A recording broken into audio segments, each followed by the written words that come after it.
Welcome to Your Strata Property, the podcast for property owners looking for reliable, accurate, and bite-sized information from an experienced and authoritative source.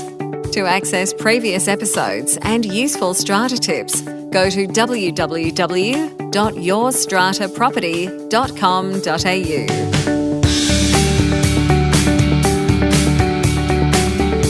Hello and welcome. I'm Amanda Farmer and this is Your Strata Property. Today I have a very special episode for you. I actually have two guests with me today. First of all, I'm going to welcome back to the show Veronica Morgan. Now, Veronica first had a chat with us back in episode 55 when we talked about why strata purchasers should work with a buyer's agent. And Veronica, of course, is the founder and principal of Good Deeds Property Buyers. She's also the co-host of the popular Foxtel series, Location, Location, Location Australia, and also Relocation on Foxtel's The Lifestyle channel. Now, of course, prior to jumping the fence and becoming a buyer's agent, Veronica was an acclaimed sales agent in a leading independent agency in Sydney's Inner West. She knows a lot about property, and I'm welcoming her back to the show today. Hi, Veronica. Well, thank you. Hello, nice to be here. Great to have you. And I also have with me Rena Van Alst, well known and loved by so many of you, the owner of Strata Central and my regular co-host on the show. And we are all together today to chat about what to look for when buying a strata property. Hi, Rena. Hi, Amanda. How are you? I'm doing very well, thanks. It's good to be back again. Yes. Lovely to have both of you, very experienced, knowledgeable ladies with me here today. And we had put our heads together and I think identified quite a common problem and a little bit of a scary problem, I think, in the area that we work in.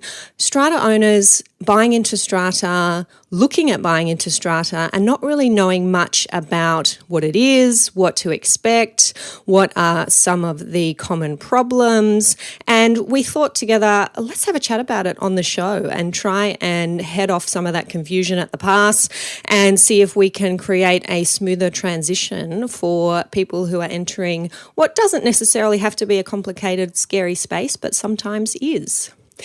So thank you very much for giving up your time today to come and have a chat. I'm going to start by asking you, I don't mind who wants to jump in first. Why do you think it's so important that people understand what they're getting into when they purchase a strata property? You know, I hear a lot of people, there's a lot of misconceptions, a lot of misunderstandings about strata. One of the very, very common ones that I hear is, I don't want to buy strata. And I always have to ask why. And, because of levies. And I'm like, so tell me what you're worried about there. And it's like, well, it's an added cost. Okay, well, so do you know what the levies pay for?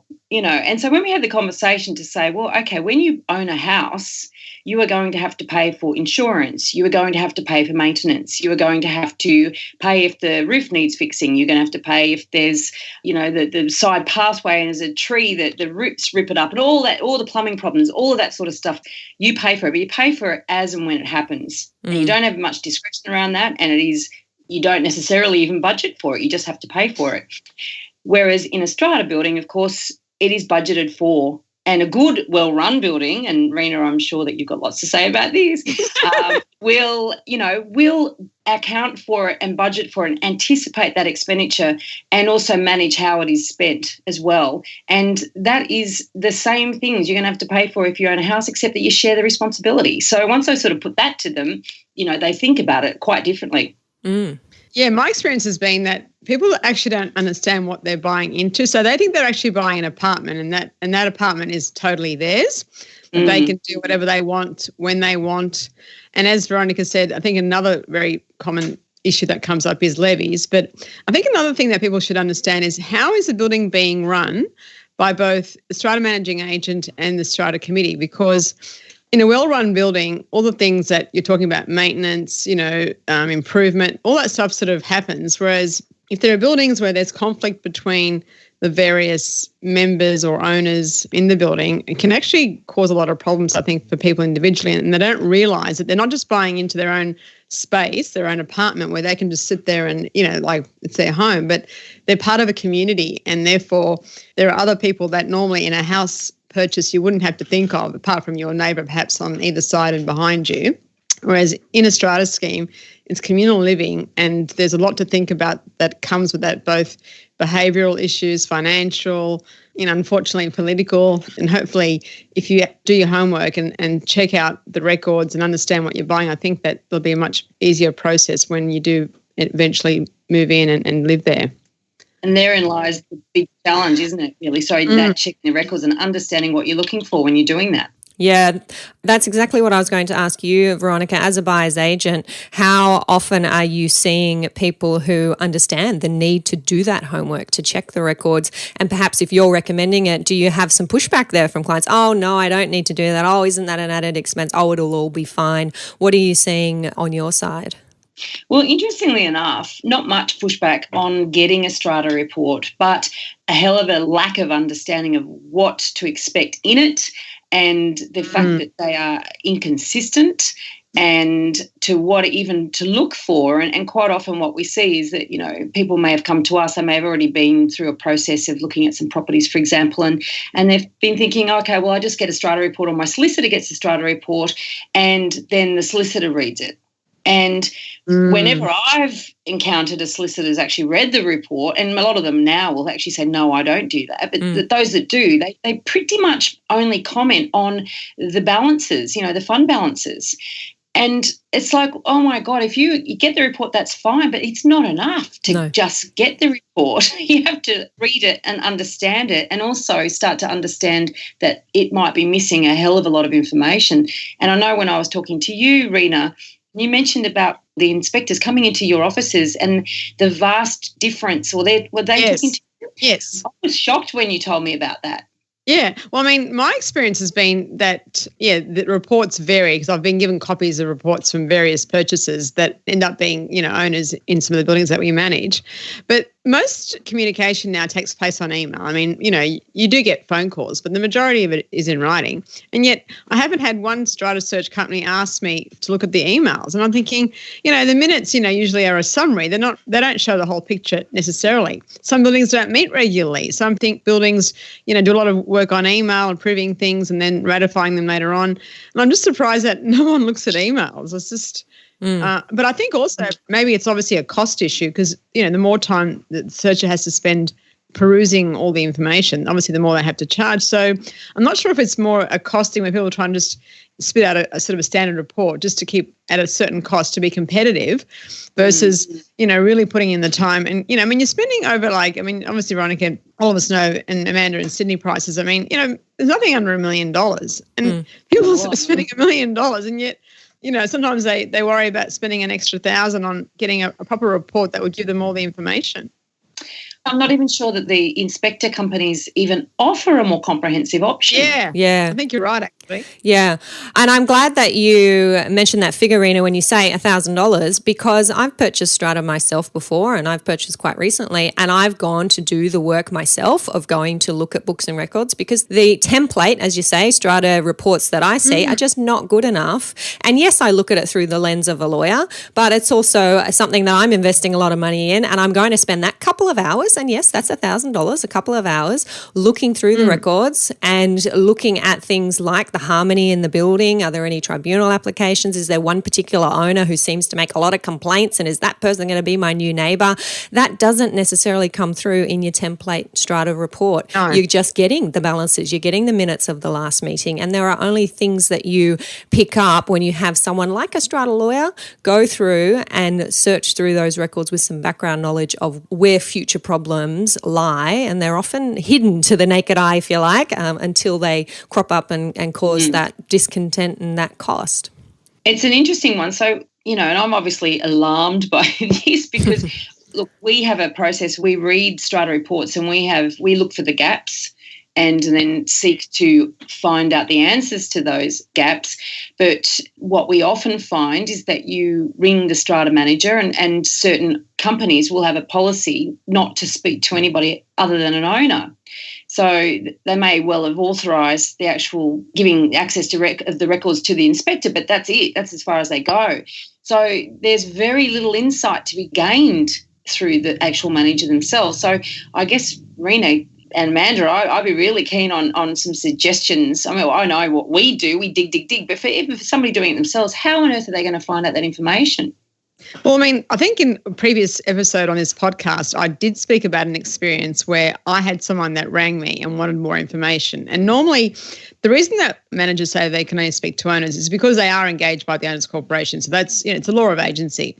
But the issue that precludes managers from being confident enough to speak is that sometimes what you say could be misconstrued. And this happened in this particular experience that I mentioned on a recent episode, where what I'd said to the person was totally misconstrued and misunderstood. So therefore, she was going to make a potential purchase based on a misunderstanding. And that's, I think, where managers can be sued if someone makes a purchase and then they actually then suffer a loss as a result of that purchase because of information that was given perhaps verbally. Whereas if it's in writing, at least that's safer, I think, for everyone, because the prospective purchaser has it in writing. I've got it in writing. So if people misunderstand what's written, that's a separate issue. But in terms of, he said, she said, it's very hard to, if something goes wrong, and it did in this case. I mean, I'm talking about a building where, she was spending nearly $2 million on an apartment, and we weren't talking about a small amount of money. Excellent question, Veronica. In terms of practical tips for owners who might be wanting to do this work themselves, don't necessarily want to hire a strata lawyer and don't want to rely on the template strata report, simply make an appointment and do your own search. It's not rocket science. Yes, there is some benefit that you will gain from having someone with experience looking at these records, but if you sit down and set aside a few hours, because you're likely to be met with many, many folders, if not boxes, set aside a few hours to just read through the documents, read through what's put on the desk in front of you, and things will jump out to you, which will just grab your common sense and say, okay, well, this particular owner in lot 3 hasn't paid their levies for 8 months and nobody's doing anything about it. All right, well, how does that affect the bottom line? Why are we having to have a special levy that's come up in the minutes of this general meeting? You may not have your head around all of the terminology, but you're going to get a general idea, I think, from just spending that time yourself looking through the documents slowly, carefully, making notes, writing things down to perhaps Google later. You're going to get a general feel for, is this the property for me, or are there a few red flags here? You'll see things like, there's water penetration. The ceiling of the lot 7 kitchen has been leaking because of a water leak from above, and that's happened 3 times over the last 4 years. Well, there's a problem there. So these things I think are common sense, and if you don't necessarily have the budget to get an expert to do it for you, there is nothing stopping you as a potential purchaser when a property is on the market from contacting the managing agent and saying, I would like to inspect the books and records. I am a potential purchaser of this property. What time can I make my appointment? Interesting. Also, though, it can be so overwhelming. Like you said, you get numerous files and folders and boxes even. And like you say it's common sense.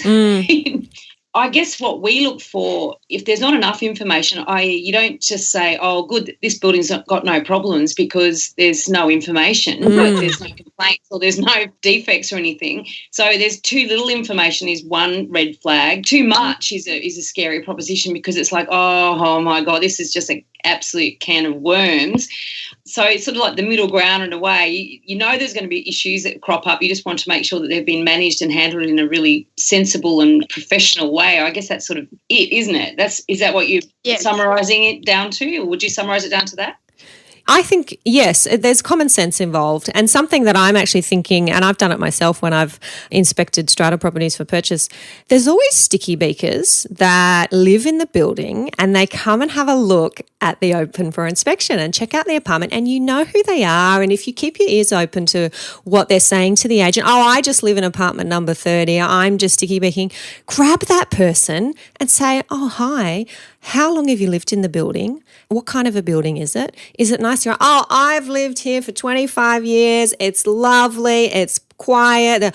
Or they say, you don't want to be here. This is a can of worms. We're about to start a huge renovation. Whatever it is, ask questions. Nobody owns an opinion. There's nothing wrong with you saying, I'm really interested in dropping $2 million on this place. Please let me know if it's something that I should get involved in or not. And, We've done that. Yeah, I do it quite regularly. And that, I think, that is your quick, cheap, accurate guidance that you're going to get from the people who live in the building.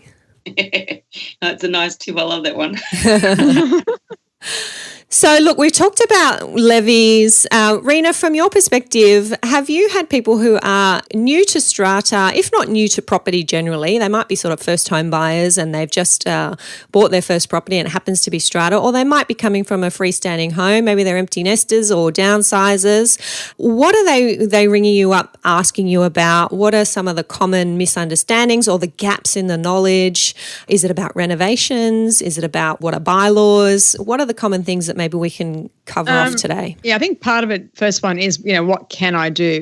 Renovations is usually a first one because most people when they're buying in want to, renovate, especially if they've bought an older apartment or apartment that's sort of tired. So that is one of the first questions. Although sometimes I've had just recently someone who's gone in there and just done the work and said to me, oh, well, I just found out now that, the flooring was original and therefore, here's the bill. So I think sometimes people don't understand that, end of the day, you still got to seek permission to renovate, even depending on the bylaws and what they allow and don't allow.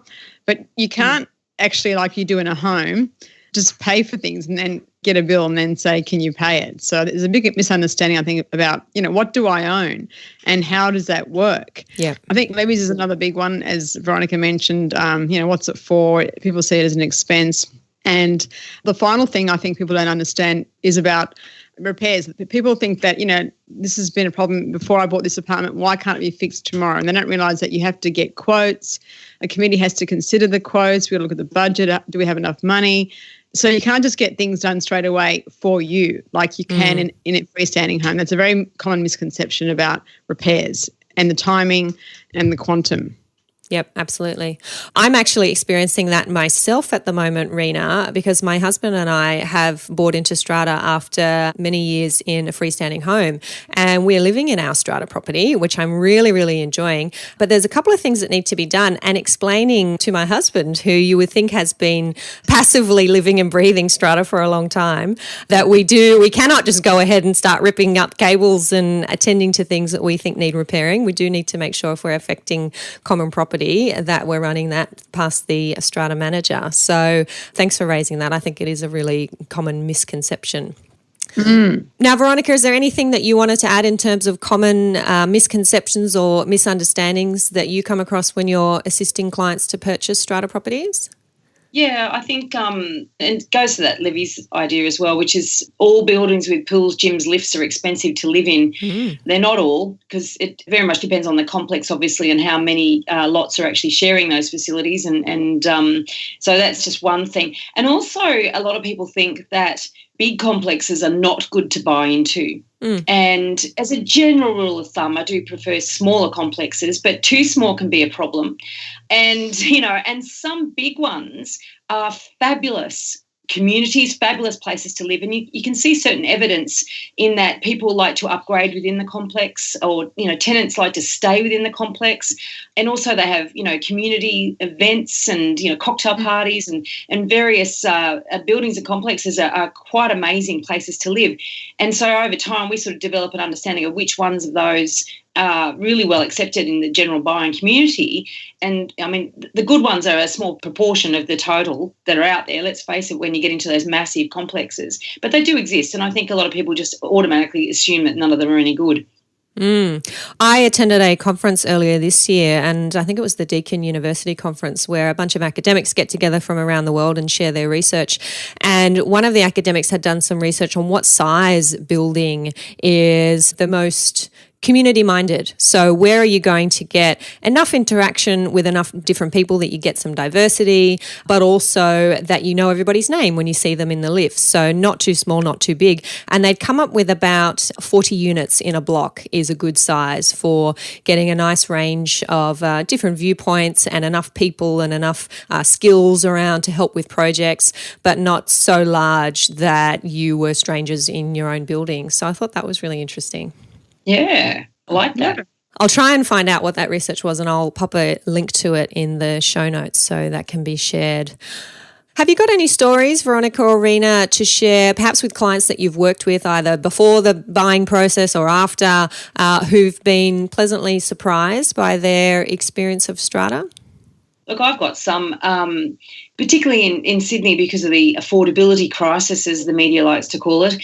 We are seeing that more families are looking at strata as a viable option, to bring up their kids. And obviously, I think that's really the way of the future, particularly with the way population is supposed to be growing in Sydney. But, it's an international city type mentality as well. But we've had a number of clients, probably over the last, say, 12 to 24 months, they've wanted a house because they've just traditionally thought they should be having a house, and we've really gone through what's most important to them.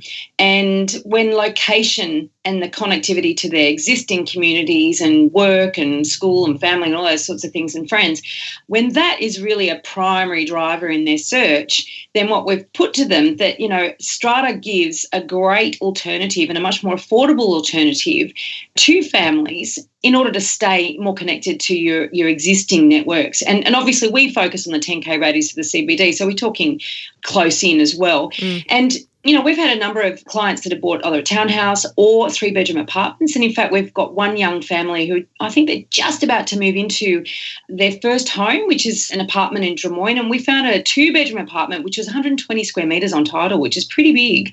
But they've converted it into a 3-bedroom. So they've gone through that process of renovating and, getting the approval with strata and council and the bylaws and all of that done. I think they've just moved into it. And that's very exciting because they had been renting in Drummoyne for some years, and they had a real established network there. And that's a real success story. I see that. And they've got room there to have another child, basically, and they've got some years ahead of them. And ultimately, I think a good investment, that type of property, as the demand increases for it. So that's one thing that I've been really excited seeing, that take up of that idea of strata being a good alternative. Culturally in Europe and like in big cities like New York, I mean, families grow up in apartments is not seen to be something that, you don't aspire to. Whereas, and you're so correct, Veronica, that to remain connected and to remain in a certain area that you love living in, strata is a great alternative to living in a house. So I think because living in strata means that someone's taking out the rubbish for you, someone's doing all the cleaning of the common area, all those things that you would have to do as a family, which would take up your time on the weekends if you're living in a house. So as you've suggested, I think it's now a much more viable option. And I think, economically, it does work out if you want to live in the same area to live in strata as opposed to a house and have all those benefits. And my good news story was an owner actually had read all the bylaws, and when they moved in, they wanted to renovate, and the application had been, submitted in accordance with that. And I thought, wow, someone's actually read them and understood them and knew what to do. So it was quite a refreshing change, not to have to explain the process and tell them what they can and can't do. They actually had done the research, obviously before they bought in, and they knew what they needed to do in order to gain the approvals. So that was my good news story. Thank you for sharing those. And I think for my part, living in strata is definitely a lifestyle choice, and there are just so many positives when it comes to making that choice. As you say, Veronica, you can often stay in the suburb that you want to be in and have access to all of your amenities that you may have gotten used to maybe before you had kids or while you were renting. And I think if you do a lot of travel, you want to just be able to walk out the door, shut it behind you, and know that everything's locked up and safe, and you've got neighbours listening out close by, and if anything happens, then you're going to know about it. And that's something that we like to do as a family. We do a fair bit of travel, and that's part of our reason to move to strata as well, to know you can just lock up and leave. And when we have busy lives, we have both partners working these days, full-time, big jobs, and you don't want to be mowing the lawn on the weekend, do you? You don't want to be cleaning out the gutters. You don't want to. I certainly don't want to be doing those things. I want to be at the park. I want to be at the pool, at the beach, and enjoying time with my family. So strata just has so many ticks in those boxes for me. Now, I will ask each of you if there is anything you'd like to add before we wrap up, and do let our listeners know how they can find out more about you. Veronica. Well, listeners can find out about me on my website, which is gooddeeds.com.au.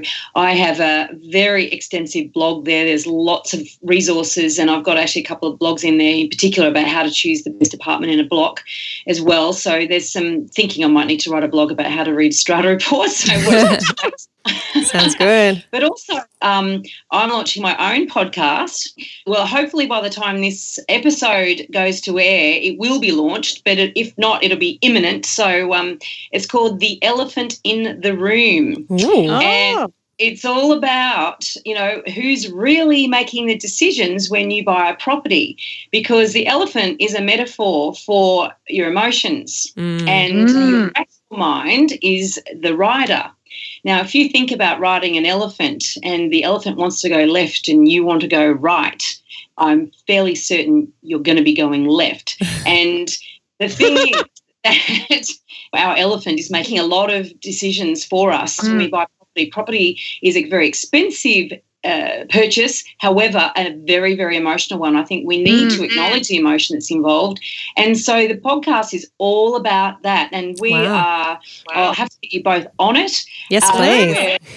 We're investigating, we're interviewing all sorts of people in the property industry. We start off by, our first episode is interviewing a behavioural scientist, and then we're getting into auctions, we're getting into agents, we're getting into data suppliers. It's fascinating. Can I tell you, what these people have been revealing to us is absolutely fascinating. I've been in this industry for nearly 20 years and I'm learning stuff. So I'm very, very excited about it. So The Elephant in the Room. Excellent. And we'll make sure that there is a link to that, Veronica, in our show notes when this episode goes to air so our listeners can check it all out. That sounds fascinating. And I would love to give you the perspective of the strata lawyer purchasing the strata property because, yes, I turned into a crazy person. I confess. Excellent. We'll book you in.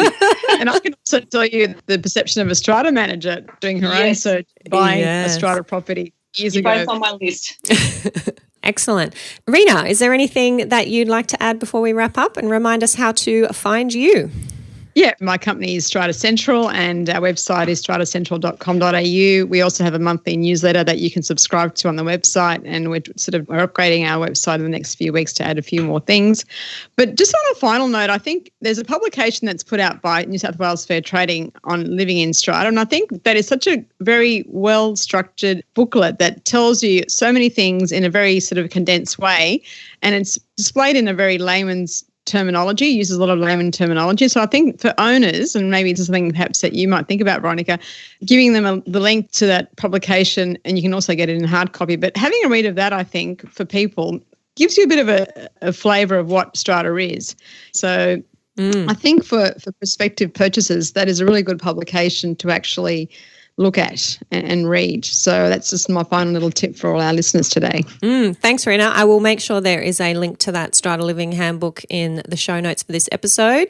And of course, head over to yourstrataproperty.com.au/podcasts and you'll see this episode up the top of the list there, and that's where you'll get all of these links. Well, thank you so much for joining us today, Veronica and Rena. You are busy ladies, and I appreciate you giving up your time and giving so generously to our sector, and can't wait to get stuck into your podcast, Veronica. Well, thank you, Amanda. It's lovely to meet you finally, Rena. Yes. Meet you. E-meet. Lovely chatting. Thank you for inviting me. Absolute pleasure. Catch you next time. Okay, bye.